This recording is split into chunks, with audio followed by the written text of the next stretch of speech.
Good morning, Shri Swami Samarth. तर आज day आहे 8 आणि तुम्ही बघू शकतात की आपल्या शॉपवर किती गर्दी आहे.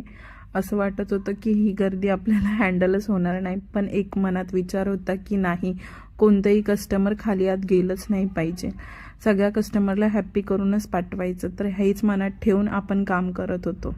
आज झोमॅटोला सुद्धा खूप ऑर्डर येत होता, कंटिन्यूस ऑर्डर चालूच होत्या. तर ती मी पण करत होती आणि जीत पण करत होता. तर एका साईडला पिझ्झा लावला आणि मग चीज गार्लिक ब्रेड लावलेला. आपला हा चीज गार्लिक ब्रेड आहे. तुम्हाला जर कोणाला ट्राय करायचं असेल तर प्लीज शॉपला व्हिजिट करा. आणि इलायची चाय, मॅगी वगैरे झोमॅटोची ऑर्डर होती, तर ती सगळी पॅक करून आपण डिलेवरी बॉयला दिली. इथे परत प्लेन मॅगीची ऑर्डर आली होती, ती बनवली आणि पिझ्झा बॉक्सेस संपले होते ते बनवले आणि व्हेजिटेबल्स साईडला चॉप करून ठेवले. तुम्हाला जर माझ्या व्हिडिओज आवडत असेल तर please like, share and subscribe my YouTube channel. Thank you.